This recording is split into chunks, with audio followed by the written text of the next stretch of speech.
দিনটা ছিল 26শে জুলাই 2019 সাল। আমি তখন শিক্ষকতা করি। ক্লাস শেষ করে বাসায় ফিরছিলাম দুপুরবেলা। এক পরিচিত ভাইয়ের সাথে দেখা হয়। তার সাথে বাসার সামনেই জুস কর্নারে জুস খাচ্ছিলাম।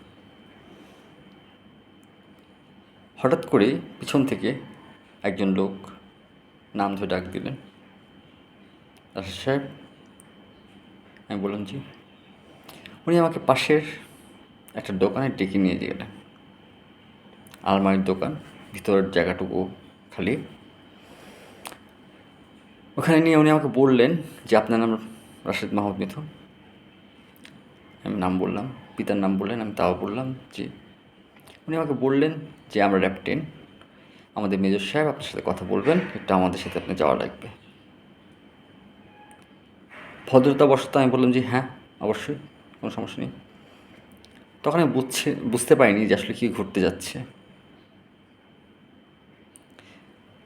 আমি জি বলার পরেই কথা বলবো, আমি ভাবছিলাম যে উনি আসবেন বা উনি আমাকে ওনার সাথে যেয়ে দেখা করতে হবে। বাট এটা বুঝে ওঠার সাথে সাথেই মোবাইল হাত থেকে নিয়ে নেওয়া হয়। 4জন লোক চলে আসে পিছন থেকে, হাত থেকে মোবাইলটা কেড়ে নেওয়া হয় এবং হাতটা পিছনে নিয়ে হ্যান্ডকাপ পরিয়ে দেওয়া হয়। আমি বুঝতে পারিনি যে কী হচ্ছে ব্যাপারটা। এতটাই অ্যাস্ট্রোনাইজড, এতটাই হতবাক হয়ে গেছিলাম যে আমি ব্যাপারটার আকস্মিকতা বুঝে উঠতে পারিনি। আরেকজন চোখ বেঁধে ফেলেন কাপড় দিয়ে, অন্য আরেকজন জামটুপি পরিয়ে দেন। I was surprised. আমি বলছিলাম যে এটা কী ধরনের বিহেভিয়ার, এটা কী ধরনের আচরণ। তার কিছুক্ষণের মধ্যে আমাকে সেই দোকান থেকে, ভিতরের অংশ থেকে এমনভাবে টান দিয়ে বের করে গাড়িতে তোলা হয় যেন কারো চোখে না পড়ে। কিন্তু তো আমি ওই জায়গায় স্থানীয় ছিলাম, যে কারণে সবাই আমাকে চিনতে পারে, অনেকেই অনেক চিনতে পারে। বাট তারাও ঘটনার আকস্মিকতা বুঝে উঠতে পারে না যে কী হচ্ছে ব্যাপারটা। একটা মাইক্রো অথবা হায়াস, আমি তখন আমার চোখ পুরোপুরি বাঁধা, জমটুপি পরানো, হাতে হ্যান্ডকাপ, টান দিয়ে হেঁচড়ে গাড়ি তোলা হয় এবং গাড়িটা আমাকে নিয়ে চলতে শুরু করে। যতটুকু সম্ভব আমার যা মনে হয়, আমাকে র্যাব 10-এর হেডকোয়ার্টার, যেটা যাত্রাবাড়িতে, সেখানে মোস্ট প্রবলি নিয়ে যাওয়া হয়। আয়নাঘর আয়নাঘর বলতে আমরা সবাই ডিজিএফআইয়ের যে আর্মি ক্যান্টনমেন্টের ভিতরে আছে সেই আয়নাঘরকে বুঝি। ওটা আসলে মূল আয়নাঘর এবং ওটার আদলে র্যাবের বিভিন্ন কার্যালয়, র্যাব 10-এর হেড অফিস বলুন, র্যাব 1-এর হেড অফিস বলুন, এবং ঢাকার মিন্টো রোডের কাউন্টার টেরোরিজম ইউনিটের যেই অফিস আছে সেখানেও সেটার আদলে আয়নাঘর তৈরি করা হয় এবং সেগুলোকে আয়নাঘর 1-2 এই ধরনের নামে ডাকা হতো। 3টা বাহিনী, ডিজিএফআই, কাউন্টার টেরোরিজম ইউনিট এবং র্যাব, এই আয়নাঘরগুলো ব্যবহার করত তাদের সাথে ভিন্ন মত পোষণকারীদের শায়েস্তা এবং টর্চার করার জন্য। আমার তখনও বুঝে ওঠা হয়নি যে আমি কী অপরাধের কারণে কেন আমাকে এভাবে করে নিয়ে যাওয়া হচ্ছে। আমাকে যেখানে নিয়ে যাওয়া হয় সেখানে বুঝতে পারি যে এটা হয়তো র্যাবের 10-এর সদর দপ্তর। এটা আমার আইডিয়া যাত্রাবাড়ির হবে। দূরত্ব এবং সময়ের উপর ভিত্তি করে বলছি। র্যাবের অফিসে যখন, হেডকোয়ার্টারে যখন ঢুকতে নেওয়া হয় তখন গাড়িটা থামে একবার এবং গাড়িতে যারা ছিলেন তারা বলে যে আমরা আসামি নিয়ে আসছি। আমি সারপ্রাইজ ছিলাম, আমি আসামি। এবং তারপর গাড়িটা ড্রাইভ করে 2 থেকে 3 মিনিট ভিতরে চলে যায়। এতটা ভিতরে তাদের কোনো একটা বিল্ডিংয়ের, আমি তখন চোখ বাঁধা পুরোপুরি, কোনো একটা বিল্ডিংয়ে নিয়ে যাওয়া হয় আমাকে এবং সে গাড়ি থেকে নামিয়ে বিল্ডিংয়ে একতলায় নিয়ে উপরে না তুলে সিঁড়ি দিয়ে নিচে নামানো হয়। নিচে নামিয়ে আমাকে এমন একটা জায়গায় নিয়ে যাওয়া হয় যেটার বলা যায় মাটির নিচে বেসমেন্ট সম্ভবত, কারণ তখন পর্যন্ত আমার চোখ বাঁধা ছিল, সেখান পর্যন্ত পৌঁছানো অবধি চোখ বাঁধা ছিল, জামটুপি দিয়ে তারপরে মাথা ঢাকা ছিল। যেখানে নিয়ে আমার চোখ খোলা হয় সেখানে আমি দেখতে পাই যে কবর যদি বলা হয় তাহলে ভুল বলা হবে না। 5টা ঘর এদিকে, 5টা ঘর ওইদিকে। যতটুকু মনে হয় তাদের অনেকগুলো সেকশনের মধ্যে একটা সেকশন ছিল সেটা। দুটো মানে 10টা ছোট ছোট ঘর, একদম কবরের মতো অন্ধকার, এবং ভিতরে একটা ছোট টয়লেটের মানে প্যান, এছাড়া আর কিছুই নেই। সেটার মধ্যে জাস্ট চোখটা খুলে, জমটুপিটা খুলে, হ্যান্ডকাপটা খুলে ধাক্কা দিয়ে ঢুকিয়ে দেওয়া হয়, রাখা হয় প্রায় 2 থেকে 3 দিন। এর মধ্যে তারা প্রায় সময় আমাকে ডেকে নিয়ে যেতেন, হাত বেঁধে ঝুলিয়ে টর্চার করতেন এবং বিভিন্ন প্রশ্ন করতেন। আজগুবি ছিল প্রশ্নগুলো। আমি যেই জায়গায় বড় হয়েছি, যে জায়গায় জন্ম হয়েছে আমার, স্থানীয়ভাবে আমি সেখানে থাকি, সেখানে সকল মানুষকে, স্থানীয় যারা তাদেরকে চিনব, এটা খুব স্বাভাবিক বিষয়, এবং এদের সংখ্যা 10,000-এরও বেশি হবে, আমার আশেপাশের প্রতিবেশী, আত্মীয় স্বজন, বড় ভাই সব মিলিয়ে। তো আমাকে 30-40 জনের নাম জিজ্ঞেস করা হয়। এই প্রত্যেকের নামে আমি একাধিক জনকে চিনি। আমি প্রত্যেকটা ব্যাপারে বলি যে এই বিষয় আপনি আমাকে নিয়ে কেন এসেছেন, বা আমার সাথে আমার সমস্যাটাকে আমাকে খুলে বলুন। তাদের কোনো কথাই ছিল না, কিন্তু একটি কথা, উপর থেকে অর্ডার। মূলত 2-3 জন ছাড়া, সঙ্গত কারণে আমি অফিসারদের নাম নিচ্ছি না, এছাড়া কেউ আমাদের সামনে আসেননি। বাকিরা সবাই নিজেদেরকে আড়ালে রাখতেন। আমাদেরকে ওখানে রাখা হতো এমনভাবে যে আমরা কারোর সাথে কথা বলতে পারতাম না। অন্ধকার ঘরের মধ্যে বাইরে শুধু একটা লাইট, 60 পাওয়ারের বাল্ব জ্বলতেছে, ফ্যানের প্রচণ্ড আওয়াজ, এবং যখন প্রচণ্ড গরম লাগতো, সহ্য করতে পারতাম না, তখন সেলের ভিতরে তো কোনো লাইট ফ্যান ছিল না, বাইরে থেকে একটা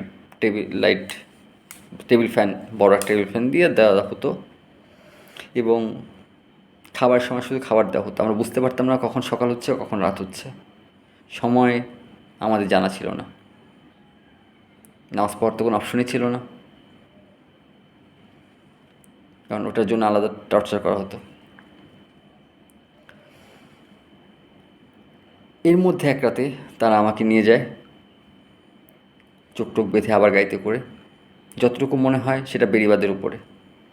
তারা রাতের 1টার সময় নিয়ে যেয়ে গাড়িটা থামায় সেখানে, মাইক্রোটা। তার সামনে একটা, পিছনে একটা র্যাবের গাড়ি ছিল। ওইখানে আমার চোখ কিছুক্ষণের জন্য খোলা হয়, এবং তারা এমন একটা পরিবেশ তৈরি করে, একজন একজনের সাথে কথা বলছিল, আমার সাথে কথা বলছিল না। একজন বলছিল, স্যার তাড়াতাড়ি কাজটা শেষ করেন, যেতে হবে, কেউ দেখে ফেললে সমস্যা। একজন অস্ত্র লোড করছেন, গুলি সব রেডি করতেছেন। আইজন জিজ্ঞেস করতেছেন যে এই লোকাল অস্ত্রটা আনছো, ওর কাছে যেটা দিবা। আরেকজন বলতেছে, স্যার কিছু খেতে চাইলে খাইয়ে দিন স্যার। আরেকজন এসে বলতেছে, বাবা তুমি আমার ছেলের মতো, কী খেতে ইচ্ছে করে বলো, তাড়াতাড়ি বলো, তোমার খাবার দিই। বিষয়টা এমন ছিল, তারা আমাকে বোঝানোর চেষ্টা করছিল যে আমাকে মেরে ফেলা হবে, এবং আমি তখন এতটাই ভারসাম্য হারিয়ে ফেলেছিলাম মানসিক, যে আমি মৃত্যুর বিষয়টা আমার কাছে ততটা ভয় লাগেনি, যতটা আমি সেখানে থেকে বিধ্বস্ত হয়ে গেছি। তারা বারবার আমাকে বোঝানোর চেষ্টা করতেছিল যে এই মুহূর্তে কিছুক্ষণের মধ্যে তোমাকে মেরে ফেলা হবে, তোমার যদি কিছু বলার থাকে বলতে পারো, তোমার যদি কিছু খাওয়ার থাকে খাওয়ার চাইতে পারো, বা কোনো কাউকে কিছু বলার থাকলে বলতে পারো। ভয়ঙ্কর একটা পরিস্থিতি ছিল। প্রায় ঘণ্টাখানেকের মতো এরকম নাটকের পর তারা আবার আমার হাত বেঁধে দিলেন হ্যান্ডকাপ দিয়ে, যখন দেখলেন যে আমার কোনো রকমের কোনো প্রতিক্রিয়া হচ্ছে না, কারণ আমি তখন মানসিক ভারসাম্য হারাতে শুরু করেছি। তারা আমার হ্যান্ডকাপ পরিয়ে চোখ বেঁধে আবার নিয়ে আসলেন তাদের অফিসে। এর মধ্যে আজিমপুরে যারা আমাকে ওই অবস্থায় নিয়ে আসতে দেখেছে, বা যাদের চোখে পড়েছি আমি, তাদের মাধ্যমে আমার পরিবারে জানানো হয়েছে। কিন্তু আমার পরিবার বারবার চেষ্টা করেও র্যাব বা পুলিশের কাছ থেকে কোনোভাবে আমার খবর পেতে পারেনি। আমার বাবা মা দুজনই সরকারি কর্মকর্তা ছিলেন।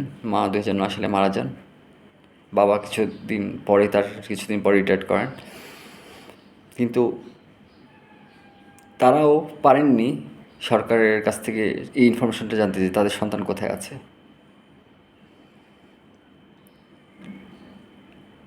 আমাকে যখন নিয়ে যাওয়া হয়, বাবা অনেক চেষ্টা করার পরে যখন পাচ্ছিলেন না, সবার কাছে যাচ্ছিলেন, তখন বাবাকেও ট্রিট করা হয় যে আপনি আপনার ছেলের এই বিভিন্ন ধরনের মামলার ভয় দেখানো হয় এবং বলা হয় যে এর সাথে যদি আপনার সংশ্লিষ্টতা থাকে তাহলে আপনাকে গ্রেপ্তার করা হবে, যখন আমাকে এই অবস্থা থেকে থানায় হস্তান্তর করা হয়। এক রাতের বেলা হঠাৎ করে আমাকে রাতের 1টার সময় নিয়ে যায়, সোয়ারিঘাটে নিয়ে যে কিছু ছবি টবি তুলে একটা ব্যাগ সহ আমাকে চকবাজার থানায় নিয়ে আসা হয়। যেহেতু আমি স্থানীয় ছেলে, চকবাজার থানায় তৎকালীন যে অফিসাররা ছিলেন তাদের মধ্যে 2জন আমার ব্যাচমেট অফিসারদের ফ্রেন্ড ছিলেন পুলিশের, তারা আমাকে চিনতে পারে। তারা অবাক হয় যে আমাকে কী কারণে র্যাব এইভাবে মামলা দিল, এবং তাদের মধ্যে একজন ছিলেন কাউন্টার টেরোরিজম ইউনিটে 3 বছর চাকরিরত অবস্থায়। তো তিনি জানতেন যে এই মামলাগুলো কীভাবে সাজানো হয়। তিনি আমার মামলার প্যাটার্ন দেখে বুঝেছিলেন যে এই মামলাটা সাজানো।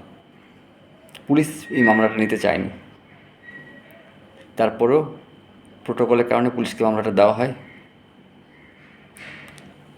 আমি নৈতিকভাবে এবং সঙ্গতভাবেই কোনো অফিসারের নাম নিচ্ছি না। আমাকে থানায় 3 দিনের জন্য রাখা হয়। এই সময়টুকু কিছুটা রিল্যাক্স ছিল সেই ভয়ঙ্কর জায়গা থেকে, যেখানে আমাকে গুম রাখা হয়েছিল সেই জায়গা থেকে। পুলিশ থেকে তারা চেষ্টা করেছে তাদের জায়গা থেকে যতটুকু সম্ভব সঠিক এটাই আদালতে তুলে ধরার। তারপর আমাকে পাঠিয়ে দেওয়া হয় ঢাকা কেন্দ্রীয় কারাগার, কেরানীগঞ্জে যেটা নতুন করা হয়েছে সেটায়। সেখানে যেয়ে দেখে আরেক ভয়ঙ্কর অবস্থা। এতদিনের ট্রমা কাটিয়ে ওঠার তো কোনো অপশনই ছিল না। প্রথম রাতে যেয়ে দেখি যে ঘরে 40 থেকে 50 জন লোক থাকতে পারে, সেই ঘরের সংখ্যা হচ্ছে 190। একজনের কাঁধে দুই পা, দুইজনের পা দিয়ে, আরেকজনের কাঁধে দুজনের পা দিয়ে এইভাবে করে মানুষকে রাখা হতো ওই ঘরটাতে এক রাতের জন্য। তারপরে তাদেরকে ওয়ার্ড বাই ওয়ার্ড পাঠানো হতো। সে একটা রাত ভয়ঙ্কর ছিল। আমি একটা কোণায় দাঁড়িয়ে পার করেছি পুরো রাত। সকালবেলা যখন তারা রিয়েলাইজ করে যে আমাকে সন্ত্রাস দমন আইনে মামলা দেওয়া হয়েছে কোনো একটা নিষিদ্ধ ঘোষিত দলের ব্যানারে, এবং দেখানো হয়েছে যে আমার কাছে লিফলেট আর ম্যাগাজিন এগুলো পাওয়া গেছে সাজিয়ে, তখন তারা আমাকে আলাদা করে নেয়। তখন বুঝতে পারি যে আমাকে যে মামলা দেওয়া হয়েছে সে মামলার গুরুত্বটা কত ভয়ঙ্কর এবং এটা জীবনে কতটা ভয়ঙ্কর প্রভাব ফেলতে পারে। সাধারণ আসামিদের কাছ থেকে আমাদের এমনভাবে আলাদা করে নেওয়া হয়, যেমনভাবে করোনার পেশেন্টকে অন্য মানুষদের কাছ থেকে আলাদা করে রাখা হতো। আমাদেরকে নিয়ে যাওয়া হয় কন্ডেম সেলে, মৃত্যুদণ্ডপ্রাপ্ত আসামিদের সাথে রাখা হয়। আমাদের রাখা হয় হলি আর্টিজানের বন্দীদের সাথে। সেই বকুল, কেরানীগঞ্জের বকুল বিল্ডিংয়ে, যেটা 3 তলায় বাবর সাহেব অবস্থান করতেন, সেটা 2 তলায় আমাদেরকে মৃত্যুদণ্ডপ্রাপ্ত আসামিদের সাথে রাখা হয়। উই আর শকড যে আমরা এমন কি করলাম যে এটার জন্য আমাদেরকে এমন একটা জায়গায় এনে রাখা হলো, এমনভাবে ট্রিট করা হচ্ছে, এবং আমাদের সাথে খুব দুর্ব্যবহার, খুব বাজে খাবার কোয়ালিটি যেটা সেটা আমাদের দেওয়া হতো। জাস্ট 2 দিন ওখানে রাখার পরে আমাদেরকে ট্রান্সফার করে দেওয়া হয় কাশিমপুর হাই সিকিউরিটি জেলে। সেখানে যাওয়ার পরেও আমাকে পরবর্তীতে একাধিকবার, 2বার পরপর, একবার 3বার, একবার 5বারের জন্য রিমান্ডে আনা হয় র্যাবের অফিসে। কারণ পুলিশরা চাচ্ছিলেন না তারা এই মিথ্যা গল্পে চার্জশিট জমা দিতে। তাই তারা তাদের চার্জশিট এফআইআর যা দাখিল করে এবং যে চার্জশিট তৈরি করে চার্জশিট জমা দেওয়ার জন্য প্রিপারেশন নেয়, সেই চার্জশিট তাদের মনোপ্রত হয়নি। তাই র্যাব মামলাটা নিজেরা আবার নিয়ে নেয়। তখন আমাদেরকে আবার নিয়ে আসা হয় কাশিমপুর হাই সিকিউরিটি জেলে। আমাদেরকে রাখা হয়, সেটা ছিল আরেক ভয়ঙ্কর জায়গা। আপনারা যারা কাউন্টার টেরোরিজম ইউনিটের ঘরগুলো দেখেছেন, সেই ঘরগুলোর মধ্যে আমাদেরকে 3 জন 4 জন করে গাদাগাদি অবস্থায় রাখা হতো একটা বিল্ডিংয়ে, এবং সেই বিল্ডিং থেকে আমাদের কাউকে বের হতে দেওয়া হতো না। আমাদেরকে এমনভাবে রাখা হতো যেভাবে সন্ত্রাসীদের রাখা হতো না। জেলখানায় প্রতিটা বন্দি আসামির কিছু হিউম্যান রাইটস আছে মিনিমাম, যেগুলো তার প্রাপ্য একদম, সেগুলো থেকে আমাদেরকে বঞ্চিত করা হয়েছে। জীবনের 2.5 বছর 27টা মাস আমি সেখানে পার করেছি এমনভাবে যে আমি না সূর্যে আলোতে গায়ে রোদ লেগেছে, আর না মাটিতে পা রাখতে পেরেছি। 6 তলা বিল্ডিংয়ে আমাদের যাকে 1 তলা রাখা হয়েছে সে 1 তলা থেকে কোথাও যেতে পারেনি, যাকে 5 তলা রাখা হয়েছে সে 5 তলা থেকে, আমি 6 তলায় ছিলাম। শতাব্দী বিল্ডিংয়ের 6 তলায় আমাদের একটা রুমে, মানে দুটো সাইডে দুটো ব্লক ছিল, এক সাইডে 7টা, এক সাইডে 8টা রুম করে দুটো ব্লক ছিল। বারান্দা তালা দিয়ে দিত। আমাদের দিনের বেলার জন্য কিছু সময়ের জন্য বারান্দা হাঁটাহাঁটির সময় দিত। এছাড়া পুরো সময়টা আমরা একটা রুমের মধ্যে ছিলাম। পুরো 27টা মাস 3জন মানুষ, 4জন মানুষ, হয়তো কিছু সময় মানুষ ট্রান্সফার হতো। তৎকালীন সময়ে হেফাজতে ইসলামের আন্দোলন প্রখর হয়ে ওঠে এবং সেই আন্দোলনের যারা আমাদের আলেম সমাজের যারা ছিলেন, মামুনুল হক স্যার, জসিমউদ্দিন মামুনুল হক স্যার, মাহমুদ হাসান গুনবী স্যার, মুফতি আব্দুর রহমান, মুফতি জুবায়ের স্যার, আলী হাসান ওসামা, তাদেরকেও গ্রেপ্তার করে আমাদের সাথে এইভাবেই রাখা হয় এবং আমরা জানতে পারি যে তারাও গুমের শিকার হন, তারাও অত্যাচারের শিকার হন এবং গুমে থাকা অবস্থায় আমাদেরকে হ্যান্ডকাপ পরিয়ে ঝুলিয়ে পিটিয়ে মতো ইচ্ছে মতো, মানে তাদের যত ইচ্ছে যা ইচ্ছে সব রায় আমাদের উপর ছাড়তো। কেন সেটা আমাদের জানা নেই। তো এভাবে আলিমদেরকে অত্যাচার করা হয়েছে, মানে সেটা ভয়ঙ্কর। এক একজন আলিমকে কীভাবে যে নিচুভাবে অত্যাচার করা হয়েছে। অফিসাররা তাদের গলায় পাড়া দিয়ে ধরতেন, ঠিক আছে, বলতেন যে তোর আল্লাহকে বল, আল্লাহ এসে বাঁচাক তোদেরকে। এইভাবে অত্যাচার করা হয়েছে এক একজন আলিমকে।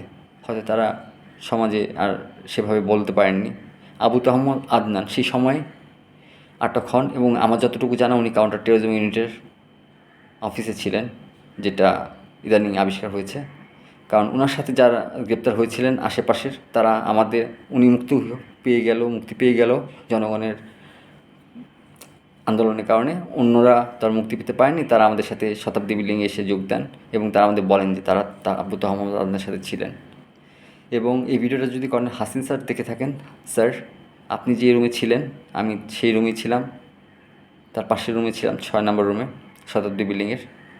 আপনি জানেন যে আপনি প্রথমবার গুম হওয়ার পর যে আপনাকে মামলা দিয়ে দেওয়া হয়, আপনি তো হাই সিকিউরিটি জেল দেখেছেন এবং কী পরিমাণ অত্যাচার করা হতো আমাদের উপর সেটা আপনি জানেন খুব ভালো করে। আমাদের খাবার ছিল সবচেয়ে নিম্নমানের। খাবারটা আমাদের দেওয়া হতো। আমাদের পরিবারের আত্মীয়স্বজনের সাথে যোগাযোগের সুযোগ একেবারে নাই বললেই চলতো। তারপর যখন কোভিড সিচুয়েশনটা চলে আসে, অন্যান্য আসামিদেরকে, এমনকি 7 মার্ডার আসামি, টপ টেররদেরকেও ফোন করার ফ্যাসিলিটি দেওয়া হয় ফ্যামিলির সাথে কথা বলতে, কিন্তু আমাদেরকে সেই ফ্যাসিলিটিটা দেওয়া হয়নি।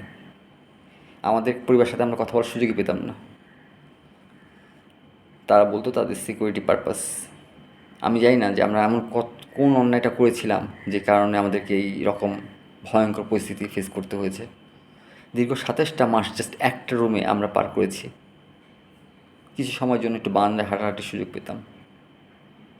নিম্নমানের খাবার এবং পরিবার থেকে সম্পূর্ণ বিচ্ছিন্ন অবস্থায় থেকে 27টা মাস পার করি। তারপর র্যাব দ্বিতীয়বার যখন চার্জশিট প্রদান করে, বাংলাদেশের সন্ত্রাস দমন ট্রাইব্যুনাল যে আদালত, মুজিবুর রহমান স্যারের কোর্ট, জজ মুজিবুর রহমান বিচারক, ওনার কোর্টে আমাদের উত্তোলন করা হয় এবং চার্জশিট দেওয়ার আগ পর্যন্ত আমাদেরকে কোনো জামিন দেওয়া হয়নি, যেটা আমাদের ন্যায্য অধিকার ছিল। এবং শুধু বলা হয়েছে এতটুকু যে তাদের জামিন যেন না দেওয়া হয় সেই জন্য উপর থেকে নির্দেশ আছে। বিচার বিভাগ কীরকম হতে পারে? চার্জশিট দেওয়ার পর প্রথমবারের মতো আমি জামিন পাই 2021 সালে। আমি গ্রেপ্তার হই 2019 সালে, আর 2021 সালের অক্টোবরের 3 তারিখ যে আমি জামিন পাই, 7 তারিখ বের হই কাশিমপুর হাই সিকিউরিটি জেল থেকে। তারপর শুরু হয় আরেক ভয়ঙ্কর অত্যাচার। বের হয়ে উপলব্ধি করতে পারি যে আমাদেরকে যে মামলা দেওয়া হয়েছে সেই মামলাতে আমাদের আত্মীয় স্বজন, পাড়া প্রতিবেশী সবাইকে এমনভাবে আতঙ্কিত করা হয়েছে যে আমাদের সাথে যারা যোগাযোগ রাখবে তাদেরকে এই মামলা দেওয়া হবে, তারাও ফিউচারে আমাদের মতো এরকম গুম হতে পারে, জেল খাটতে পারে। তাই আমাদের সবার সাথে সম্পর্ক নষ্ট হওয়া শুরু হয়। কেউ আমাদের সাথে সম্পর্ক রাখতে চাইতেন না। একটা ভয়ঙ্কর পরিস্থিতি। নিজের চাকরি হারিয়ে নিজের পরিবারের সাথে দূরত্ব তৈরি হয়ে যায়। তারা শুধু ভয়ের কারণে আমাদের সাথে যোগাযোগ করেনি। কেউ আমাদের নাম্বার নিত না, আমরা কারোর কাছ থেকে নাম্বার চাইলে পেতাম না। যারা এই মামলা, সাধারণ মানুষজন যারা এই মামলা আসামি হয়েছে, তারা প্রত্যেকেই সাফারটা করে আসছেন। ভয়ঙ্কর সেই সিচুয়েশন, ঘুমে থাকার সেই সিচুয়েশনটাও ভয়ঙ্কর, অত্যাচারটাও ভয়ঙ্কর এবং জেলখানার জীবনটা তো আরও ভয়ঙ্কর ছিল। 27টা মাস জীবন থেকে পার হয়ে যায়। একটা সময় এসে মুজিবুর রহমান সাহেবের কোর্ট আমাকে সাক্ষ্য প্রমাণের ভিত্তিতে নির্দোষ হিসাবে খালাস দেয় এবং জাস্ট এতটুকু ছোটো কথা করে বলে যে আপনারকে হ্যারাসমেন্ট করার জন্য আমরা দুঃখিত। এটা ছিল তাদের উত্তর। আর আমরা কি হারিয়েছি জীবন থেকে 27টা গুরুত্বপূর্ণ মাস, চাকরি, আত্মীয়স্বজনের সাথে সম্পর্ক নষ্ট, সবার কাছে আমরা জঙ্গি তথাকথিত, সব কিছু হারিয়ে একদম ভয়ঙ্কর নিঃস্ব অবস্থায় এসে পৌঁছায়।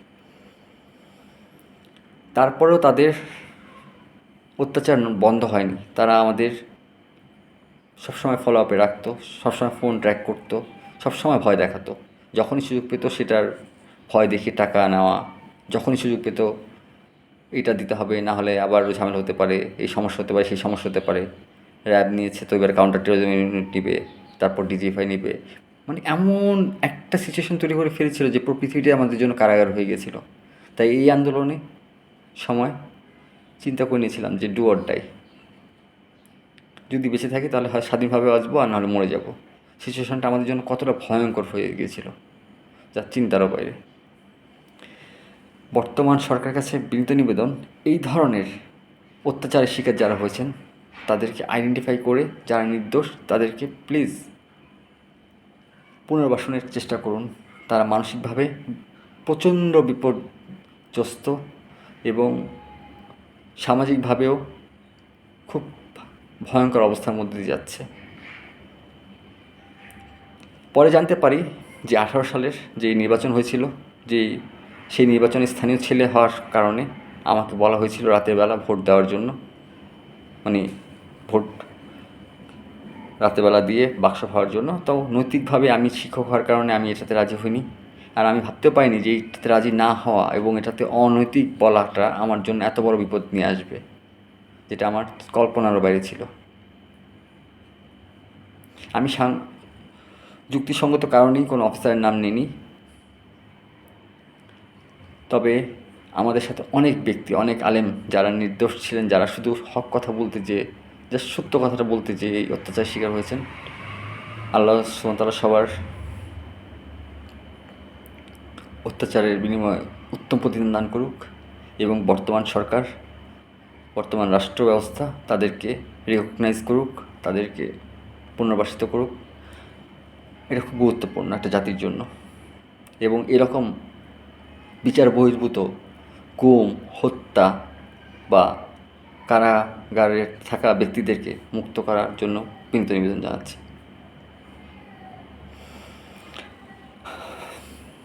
ভালো থাকবেন। আলহামদুলিল্লাহ।